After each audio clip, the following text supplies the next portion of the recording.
मैं दहशतगर्द था, मरने पर बेटा बोल सकता है। हुकूमत के इशारे पर तो मुर्दा बोल सकता है। यहाँ पर नफ़रतों ने कैसे कैसे गुल खिलाए हैं। यहाँ पर नफ़रतों ने कैसे कैसे गुल खिलाए हैं। लुटी इस्मत बता देगी, दुपट्टा बोल सकता है। हुकूमत की तवज्जो चाहती है ये जली हुई बस्ती। हुकूमत की तवज्जो चाहती है ये जली बस्ती। अदालत पूछना चाहे तो मलबा बोल सकता है। अदालत में गवाही के लिए लाशें नहीं आती। अदालत में गवाही के लिए लाशें नहीं आती। वो आंखें बुझ चुकी हैं फिर भी चश्मा बोल सकता है।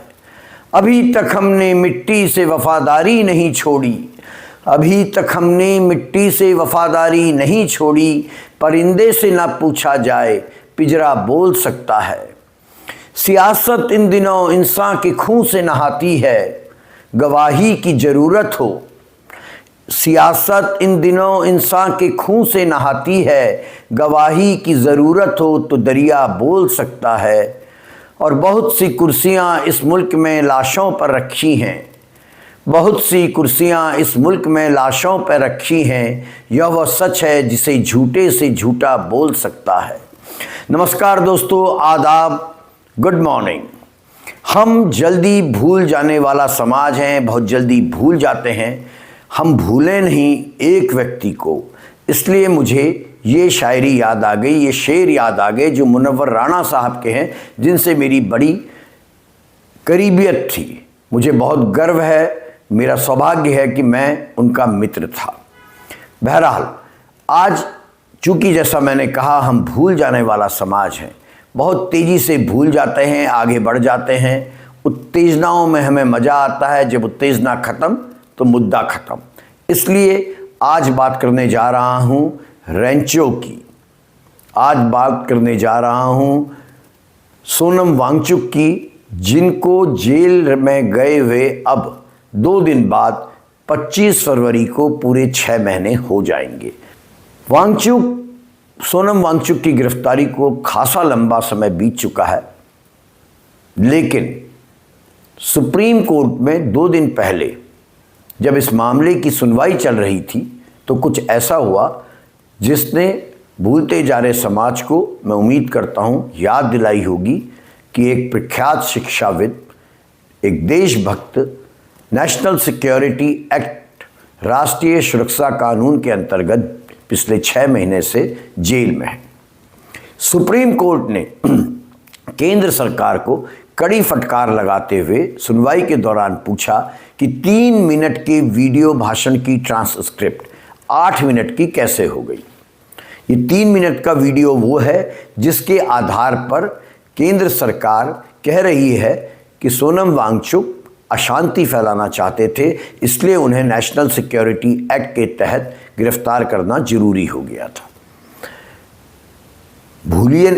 भूलिएगा नहीं, इसलिए फिर याद दिलाता हूँ सोनम वांगचुक कौन है। लद्दाख की ऊंची पहाड़ियों के बीच एक ऐसा शिक्षाविद कुछ दशक पहले उभरा जिसने न केवल शिक्षा की परिभाषा बदली, बल्कि उसने ये भी दिखाया कि स्थानीय परिस्थितियों के अनुसार इनोवेशंस के जरिए, नई टेक्नोलॉजी के जरिए कैसे जीवन बदला जा सकता है। आप कह सकते हैं सोनम वांगचुक अंग्रेजी का एक शब्द है जिसकी हिंदी बड़ी टफ है, सामाजिक नव प्रवर्तक। सोनम वांगचुक सोशल इनोवेटर है और वो चाहते तो विदेश में जाकर बहुत खुशनुमा ज़िंदगी बिता सकते थे, लेकिन उन्होंने अपनी ज़मीन नहीं छोड़ी। 1988 में उन्होंने student educational and cultural movement of Ladakh, short form में सकमॉल की स्थापना की। यह संस्थान उन छात्रों के लिए बनाया गया है जो पारंपरिक परीक्षा प्रणाली में रटंती विद्या में असफल हो जाते हैं, लेकिन जिनमें टैलेंट होता है। वांगचुक ने शिक्षा को न केवल किताबों और अंकों तक से बाहर निकाला, बल्कि उसे प्रयोग, अनुभव और सोशल रिस्पॉन्सिबिलिटी के साथ जोड़ा और अद्भुत काम किया। ये सकमॉल का जो पूरा परिसर है ये सौर ऊर्जा से संचालित होता है और यहाँ लोकल मटेरियल से बने भवनों में कक्षाएं चलती हैं। छात्र नॉर्मल गणित या विज्ञान ही नहीं सीखते हैं, बल्कि सोलर टेक्नोलॉजी, ऑर्गेनिक फार्मिंग, जैविक खेती करना और इन्वायरमेंटल इश्यूज पर उनकी पढ़ाई होती है। लद्दाख जैसे शुष्क और ठंडे क्षेत्र में भारी संसाधनों की कमी के बावजूद वांगसुक ने वहां चमत्कार कर दिखाया है। उनकी सबसे चर्चित पहलों में आइस स्तूप परियोजना है। लद्दाख में सर्दियों के दौरान बहता पानी व्यर्थ चला जाता है और गर्मियों में सिंचाई के लिए पानी नहीं होता। वांगचुक ने कृत्रिम बर्फ स्तूप बनाए, ऐसी टेक्नोलॉजी बनाई जिससे पानी को ऊंचाई से गिराकर जमाया जाता है और धीरे धीरे बर्फ पिघलती रहती है गर्मियों में और खेती के मौसम में पानी उपलब्ध होता है। कितना अद्भुत काम उन्होंने किया। उन्होंने बहुत सारे ऐसे काम किए। इंडियन आर्मी के लिए ऐसे टेंट्स बनाए हैं जिसमें वो बेहद कारगिल जैसे इलाकों में भी आराम से सिपाही हमारे रह सकें। शिक्षा और पर्यावरण के क्षेत्र में उनके योगदान को हमने भले ही बाद में पहचाना हो या आज भले ही हम उन्हें हमारी सरकार उनको देशद्रोही करार देने में तुली हो, विदेशों में उनकी गूंज पहुंची। 2018 में उनको प्रतिष्ठित रेमन मैगसेसे पुरस्कार से सम्मानित किया गया और यही वो पृष्ठभूमि है सोनम वांगचुक की जिसने उन्हें लोकप्रिय संस्कृति में भी स्थान दिलाया। 2009 में आई फिल्म 3 इडियट्स आपको याद होगी। उसका जो मुख्य किरदार है, हीरो है रेंचो या फुनसुक वांगडू, जिसे आमिर खान ने निभाया था, वो सोनम वांगचुक से ही प्रभावित है।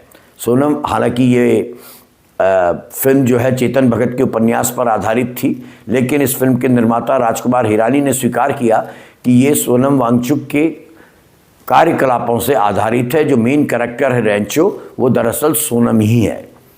इसीलिए सोनम वांगचुक को रियल टाइम रेंचो कहा जाने लगा। रेंचो की तरह फिल्म को याद कीजिएगा, जो रेंचो कहता है वही सोनम वांगचुक भी अपने स्टूडेंट से कहते हैं कि शिक्षा का उद्देश्य केवल नौकरी पाना नहीं, बल्कि जीवन को बेहतर बनाना है, समस्याओं का समाधान ढूंढना है और समाज को बेहतर बनाना है। वे कहते हैं कि काबिलियत और इनोवेशंस पर ध्यान दो, सफलता तो पीछे आ ही जाएगी। अब आते हैं उनकी गिरफ्तारी में। ये मामला सितंबर 2025 के अंत से शुरू हुआ, जब लद्दाख में को संवैधानिक दर्जा दिलाए जाने और 6th शेड्यूल में शामिल करने की मांग को लेकर आंदोलन शुरू हुआ, जिसका नेतृत्व एक तरीके से सोनम वांगचुक कर रहे थे। 26 सितंबर 2025 को सोनम वांगचुक को हिरासत में ले लिया गया। उनके ऊपर नेशनल सिक्योरिटी एक्ट लगा दिया गया। लद्दाख प्रशासन का, और चूंकि वो केंद्र शासित है, तो केंद्र सरकार का तर्क है कि उनके भाषणों और बयानों से सार्वजनिक व्यवस्था को खतरा उत्पन्न हो सकता है, अशांति फैल सकती है, इसलिए उनको NSA के तहत डिटेन कर दिया गया है। हालांकि जो विवाद का असली केंद्र, जो 3 मिनट का वीडियो है, उस पर सुप्रीम कोर्ट ने अपनी हालिया सुनवाई के दौरान बहुत तल्ख टिप्पणी की। कमाल की बात देखिए, AI का ज़माना है। अभी AI समिट, इंटरनेशनल समिट हमारे यहाँ होकर समाप्त हुई है। इस दौर में 3 मिनट के वीडियो की जो आधिकारिक transcript, official transcript supreme court में सबमिट की गई, उसको 8 मिनट की बना दिया गया। अदालत भी हक्की बक्की। अदालत ने पूछा, भाई आज AI के युग में ये ट्रांसक्रिप्शन इतना लंबा कैसे? इसका मतलब कुछ चीज़ें अपनी मर्जी से ऐड कर दी गई हैं क्या? केंद्र सरकार ने दलील दी कि ट्रांसक्रिप्ट किसी और एजेंसी ने तैयार की, इसलिए कुछ गड़बड़ हो सकती है। केंद्र सरकार ने यह भी कहा कि संदर्भ को व्यापक दृष्टि से देखिए, संवेदनशील इलाका है, केवल एक भाषण का मामला नहीं है। ओवरऑल सोनम वांगचुक जो कुछ कर रहे थे केंद्र सरकार की दृष्टि में, वह नेशनल सिक्योरिटी के खिलाफ था। सब बेहूदी बातें। सोनम वांगचुक के वकीलों ने भी अपने तर्क दिए। उन्होंने वही बातें कही जो उनके वकीलों को कहनी चाहिए कि नागरिक की स्वतंत्रता छीनना संविधान की मूल भावना के खिलाफ है, एक्सेट्रा एक्सेट्रा एक्सेट्रा। मुद्दा ये है, समझने का मुद्दा, कि ये मामला केवल कानून व्यवस्था तक सीमित है या इसके पीछे राजनीतिक, वर्तमान केंद्र सरकार से सोनम वांगचुक की वैचारिक और राजनीतिक असहमति मेन तत्व है। मेरी समझ कहती है कि सोनम वांगचुक पिछले लंबे समय से लद्दाख के पर्यावरण संरक्षण पर बोल रहे थे, कोई आपत्ति नहीं थी। वे बहुत अच्छा काम कर रहे थे। केंद्र सरकार, इसी केंद्र सरकार, वर्तमान केंद्र सरकार के दौर में भी उनको बहुत सारी कमिटीज़ में शामिल किया गया था।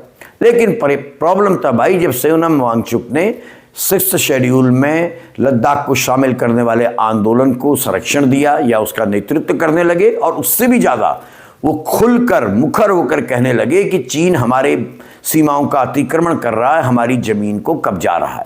अब ये जो है, ये केंद्र सरकार की घोषित नीति के सीधे खिलाफ है। यहाँ तो माना जाता है कि हम 56 इंच वाले हैं, हमारे यहाँ कौन आएगा, चीन हो या अमेरिका हो, सब हमसे डरते हैं, हम विश्वगुरु हैं। इसलिए सारा संकट मेरी समझ से शुरू हुआ। और सोनम वांगचुक चूँकि इंटरनेशनल पर्सनैलिटी हैं तो उनकी बात बाहर भी सुने जाने लगी थी। इसलिए सोनम वांगचुक को नेशनल सिक्योरिटी एक्ट के तहत गिरफ्तार कर लिया गया है और अब उनकी गिरफ्तारी को 6 महीने होने जा रहे हैं। उनकी पत्नी बार बार घूम रही है, हर जगह घूम रही हैं, अपने पति को न्याय दिलाने की बात कर रही हैं, लेकिन हम भूल जाने वाला समाज है। मुझे डर है कि कहीं सोनम वांगचुक को हम भूल ना जाएं। इसलिए जैसे ही सुप्रीम कोर्ट ने इस मामले पर तल्ख टिप्पणी करी गत सप्ताह, तो मुझे लगा अब समय आ गया कि एक बार उनको फिर से आपके सामने विमर्श का मुद्दा बनाया जाए।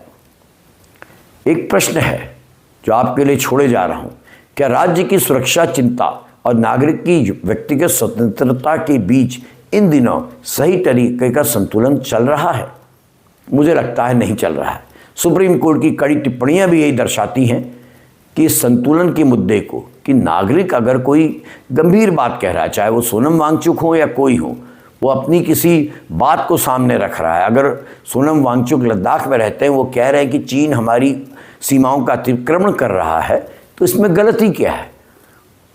उनकी बात को गंभीरता से लेने के बजाय उनको नेशनल सिक्योरिटी एक्ट में अरेस्ट करना मेरी दृष्टि में बहुत गलत है और ये इस प्रकार के कानूनों का दुरुपयोग है।